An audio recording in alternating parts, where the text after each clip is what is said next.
19, 고3 졸업하고 대학 붙었다고 친구들이랑 자주 어울릴 시기였다. 그날도 별 생각 없이 PC방에 갔는데 옆자리에 앉은 친구놈이 말하더라. 야, 이거 진짜 재밌는 거 있다. 오늘 맨시티 무조건 이김. 무슨 말인지도 모르고 화면을 들여다봤더니 숫자랑 팀 이름, 배당률 같은 게 빼곡히 적혀 있었다. 스포츠토토. 그땐 그게 뭔지도 몰랐다. 그냥 친구가 하니까 나도 친구한테 부탁해서 같이 5만 원 걸었다. 진짜 그냥 응원하는 팀, 이름 들어본 팀 위주로 찍었고 그게 맞아떨어졌다. 처음으로 돈이 들어오던 순간. 그게 시작이었다. 그날 이후였다. 아무렇지 않게 또 걸고 또 맞고 돈이 조금씩 늘었다. 몇 달 지나니 통장에 1600만 원이 찍혀 있었다. 부모님도 모르게 알바도 없이. 그 나이에 그 돈은 진짜 세상이 다 내 것처럼 느껴졌다. 기숙사에서 라면 끓여 먹던 친구들 사이에서 혼자 치킨 시켜 먹고 술도 사고 옷도 사고. 친구들이 야, 어디서 이렇게 돈 생겼냐? 묻는데 난 웃으면서 말했다. 정보가 좀 있지. 그땐 내가 똑똑해서 그런 줄 알았다. 실력이라 착각했다. 배팅판을 보면 흐름이 보이고 이건 이긴다 싶은 감각이 생겼다. 그때부터였다. 나는 돈을 벌고 있는 게 아니라 인생을 한 칸씩 팔고 있었다는 걸 모른 채. 수업도 귀찮아졌고 생각도 줄어들었다. 매일 아침 눈 뜨면 제일 먼저 휴대폰을 열어 경기 일정부터 확인했다. 강의실에서도 지하철에서도 도서관에서도 머릿속엔 배당률이 돌고 있었다. 그때 나는 공부보다 분석이 더 중요했고 과제보다 승부 예측이 더 급했다. 그게 공부보다 훨씬 현실적이라 믿었다. 왜냐면 돈이 되니까. 친구들이 노트북 열고 PPT 만들 때 난 라스 앱 켜고 오늘 경기 분석하고 있었다. 1600만 원은 그렇게 순식간에 사라졌다. 이럴 땐 왜 그리 빠르던지. 다시 생각해봐도 뚜렷한 계기도 없었다. 그냥 매일 조금씩 잃고 이따금 따고 또 지고. 그게 쌓이고 쌓이다 보니 어느 순간 통장이 0원이 되어 있었다. 그 순간은 겁이 나지 않았다. 다시 벌면 되지 그 생각뿐이었다. 이미 내 머리는 다시 익숙해져 있었다. 그리고 그렇게 아무 준비 없이 군대를 가게 됐다. 군대에 가면 뭐라도 바뀔 줄 알았다. 모든 걸 내려놓고 훈련받고 사지방도 마음대로 못 가는 곳에서 살다 보면 도박도 자연스럽게 멀어질 줄 알았다. 근데 전혀 아니었다. 오히려 그 조용한 시간 속에서 도박에 대한 집착은 더 커졌다. 행군 중에도 다음 경기 생각했고 총기 정비하면서도 내일 EPL 누가 이기겠지 머릿속에 그 생각밖에 없었다. 처음엔 군대에서 나오는 40만 원짜리 월급만 썼다. 한 달에 한 번 충전하고 그걸로 2주 버티고 다시 기다리고. 근데 문제는 그걸로는 부족하다는 거였다. 경기 수가 많아질수록 분석이라는 명분으로 시간을 쏟을수록 베팅은 습관이 됐다. 월급으론 턱없이 모자랐다. 그래서 결국 부모님께 연락했다. 엄마, 치약 다 떨어졌어. 외박 나가는데 돈 좀 붙여줘. 다 거짓말이었다. 그 돈으로 다시 충전하고 새벽 사지방 몰래 열어서 실시간 베팅 돌렸다. 지금 생각하면 진짜 쓰레기 같은 짓이다. 부모님은 아들이 군에서 잘 지내는 줄 알았고 난 그 사랑을 배당률로 바꿔서 탕진하고 있었다. 한 번은 일병 때쯤 4폴더짜리 20만 원 베팅이 날아갔는데 그날 하루 종일 말이 안 나왔다. 점심 먹을 때도 보초 설 때도 사람들 말소리가 안 들릴 정도로 멍해졌다. 다들 나라 지키는 마음으로 총 들고 있을 때 난 폰 속 숫자 몇 줄에 인생을 걸고 있었던 거다. 그렇게 군생활 2년 내내 나는 도박을 완전히 끊은 적이 없었다. 휴가 나올 땐 알바보다 충전을 먼저 생각했고 부대 내에서의 유일한 낙도 다음 경기였다. 세상과 단절된 군대 안에서조차 도박은 내 손끝을 놓지 않았다. 그리고 전역할 즈음 난 이미 확신하고 있었다. 전역하면 이걸로 먹고 살아야지. 그게 진심이었다. 그때까지도 나는 내가 병든 줄 몰랐다. 전역하고 처음 한 일은 진짜 고민 없이 대출부터 알아보는 거였다. 그동안 머릿속엔 이제부터 진짜 제대로 해보자. 이건 내 전문 분야다라는 착각이 꽉 들어찼다. 사회 경험도 취업 준비도 필요 없다고 느꼈다. 나한텐 정보가 있었고 특별한 줄 있었고 무엇보다 베팅이 있었다. 그래서 바로 금융권 대출부터 시도했다. 첫 한도는 300만 원. 이걸로 600만 들어서 바로 상환하고 다시 1천 넣자라는 계획까지 세웠다. 내 손엔 미래가 아니라 오로지 그날의 경기표와 배당률밖에 없었다. 처음엔 신기하게도 조금씩 따기 시작했다. 50 땄다가 100 땄다가 사흘에 한 번씩 폴더가 맞고 통장 잔액이 늘어났다. 이게 내 길이다. 란 확신이 더 강해졌고 한 달이 채 되기도 전에 두 번째 대출 200만 원을 받았다. 하지만 그때부터 흔들리기 시작했다. 한 번 꼬이면 연패가 이어지고 분석이 아니라 감정으로 베팅하기 시작했다. 이번만 이기면 원금 복구된다는 생각이 들자 한 번에 50백씩 받기 시작했고 당연히 결과는 전패였다. 어느새 빚은 300에서 500 다시 700으로 늘어났다.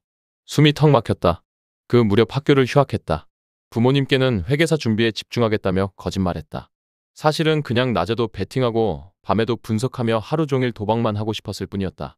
원룸을 얻고 방세도 내고 노트북 앞에 하루 종일 앉아서 사설토토에 목숨을 걸었다. 카페 창문에 햇살이 들어오던 그 조용한 오후에도 내 눈은 축구 배당표에 고정돼 있었고 사람들은 브런치 먹으러 가는 시간에도 난 손에 땀을 쥐며 실시간 점수만 보고 있었다. 그러다 모든 게 한꺼번에 무너졌다. 지갑에 있던 마지막 10만 원까지 날리고 카드값도 연체되기 시작했다. 그 순간부터는 수습이 아니라 도피였다. 핸드폰 내구제를 시작했고 단통법 피해가며 중고로 팔고 세 개를 개통해 300만 원을 빼냈다. 그마저도 하루 이틀 만에 다시 사라졌다. 충전하고 무너지고 충전하고 또 무너지고 은행은 물론 카드사, 통신사까지 연체 문자 보내기 시작했고 그걸 보고도 난 충전했다. 그게 당시의 나였다. 현실은 무너졌는데 토토는 여전히 내 희망이었다. 연체가 현실이 되고 수신 정지가 일상이 된 어느 날 결국 어머니께 들켰다. 내가 뭘 하고 있었는지, 왜 갑자기 연락이 안 되었는지, 왜 얼굴 한번 보기 힘들었는지. 어머니는 처음엔 아무 말도 안 하셨다. 그저 멍하니 나를 보시더니 방 안으로 들어가 한참을 조용히 울기만 하셨다. 나는 말없이 앉아 있었고 입은 무거웠고 손은 떨렸다. 그때 처음으로 내가 진짜 사람 하나 망가뜨렸구나 싶었다. 어머니는 결국 600만 원 가까운 돈을 마련해 주셨다. 없는 형편에 누가 봐도 무리한 금액이었다. 이번이 마지막이라고 말씀하셨지만 그 말조차 듣기 괴로웠다. 그 돈으로 빚을 갚긴 했지만 생활비는 여전히 부족했고 숨막히는 현실은 변하지 않았다. 내가 변하지 않았으니까. 고작 숨 한 번 돌리는 여유를 얻었을 뿐 나는 다시 충전 버튼을 눌렀다. 그 순간은 무슨 생각도 안 들었다. 그저 이걸로 조금만 돌리면 된다는 생각뿐이었다. 그때부터는 감정이 마비됐다. 기계처럼 충전하고 베팅하고 실패하고 또 충전했다. 하루하루 빚은 늘어갔고 결국 다시 총합 1000만 원을 넘겼다. 폰은 다시 수발신 정지가 됐고 카드도 막혔다. 집 앞 우편함엔 빨간색 독촉장이 쌓이기 시작했고 나는 우체부 소리만 들려도 소파 밑에 숨었다. 그게 진짜 내 하루였다. 도망치듯 하루를 버티고 밤에는 또 경기 결과를 기다렸다. 그때 어머니께서 쓰러지셨다. 과로, 스트레스, 고혈압. 병원에 실려갔단 전화를 받고 뛰어갔는데 침대에 누워있는 어머니 얼굴을 보자마자 숨이 턱 막혔다. 너 죽지 마라. 그냥 사람답게 좀 살아라. 그 말 한마디가 처음이자 마지막이었다. 그날 이후 어머니는 날 믿지 않게 됐고 난 믿을 얼굴도 없게 됐다. 그리고 난 남은 10,000원 한 장을 쥐고 장기방 모텔방에서 멍하니 침대에 누워 있었다. 충전할 돈도 전화를 걸 사람도 없었다. 눈을 감으면 편할까? 그날 그렇게 처음으로 그만하고 싶다는 생각을 현실처럼 했다. 그날 이후 며칠 동안 방에서 나오지 않았다. 핸드폰은 꺼놨고 창문은 닫았고 커튼도 걷지 않았다. 밥도 제대로 먹지 않았고 그냥 누워 있었다. 아무도 나를 찾지 않았고 나도 누구를 찾고 싶지 않았다. 딱히 죽을 용기는 없었지만 사는 것도 아니었다. 그렇게 반쯤 죽은 사람처럼 시간을 보내고 나니 문득 이런 생각이 들었다. 이대로 진짜 끝나는 건가? 그때서야 조금씩 현실이 눈에 들어오기 시작했다. 빚은 그대로였고 통신사 연체 문자도 여전했지만 뭐라도 해야겠다는 마음이 처음으로 올라왔다. 살기 위해 정말 마지막으로 몸을 움직였다. 근처 노가다 현장에 찾아가 무작정 일 시켜달라 했다. 근데 바로 거절당했다. 안전교육증 있어요? 그 말이 돌아왔다. 당연히 없었다. 처음 듣는 말이었다. 안전교육증이 없으면 기본 공사 현장조차 일 못 나간다는 걸 그제서야 알았다. 난감했다. 돈도 없는데 교육을 받으려면 비용이 든다 했다. 아무리 생각해도 떠오르는 사람은 한 명뿐이었다. 결국 고모에게 전화를 걸었다. 오랜만에 연락드리면서 울먹이며 솔직하게 털어놨다. 15만 원만 빌려주세요. 일 좀 하게요. 고모는 놀라셨지만 아무 말 없이 계좌로 보내주셨다. 바로 다음날 근처 안전보건교육원 찾아가 4시간 교육을 받았다. 앉아있는 것도 힘들었지만 그날은 이상하게 집중이 됐다. 그 안에서 반쯤 졸고 있는 다른 사람들 사이에서 나 혼자 진짜 살아보려고 왔다는 생각이 들었다. 그렇게 종이 한 장 들고 나오는 순간 가슴 한켠이 조금 가벼워졌다. 이제 나도 다시 일할 수 있다. 며칠 뒤 다시 그 현장에 찾아갔다. 이번엔 증서를 내밀었고 드디어 일할 수 있게 됐다. 그날 아침 6시에 처음으로 정식 안전모를 썼고 뜨거운 햇빛 아래서 삽질을 했다. 몸은 힘들었는데 이상하게 마음은 편했다. 공사장에서 받은 일당 12만 원. 땀으로 범벅된 상태로 편의점 들어가 삼각김밥 하나 사고 남은 돈은 그대로 어머니 계좌에 보냈다. 휴대폰은 아직 정지 상태였으니 무통장 입금으로 보냈다. 그날 밤 오랜만에 맑은 정신으로 잠들 수 있었다. 처음으로 도박 없이 보낸 하루였다. 그렇게 하루하루를 일용직으로 채워갔다. 무슨 거창한 각오로 시작한 건 아니었다. 그냥 죽고 싶다는 생각이 사라질 때까지는 살아보자, 그 정도였다. 그리고 정말로 시간이 조금씩 그 생각을 옅게 만들었다. 도박 사이트는 지웠고 다시는 깔지 않았다. 일 끝나고 돌아오는 길 손에 쥔 땀 냄새 나는 1,000원짜리 몇 장이 이상하게도 소중하게 느껴졌다. 빚은 아직 그대로다. 폰 연체도 남아있고 친구들한테 진 돈도 갚아야 한다. 하지만 이제는 달라졌다.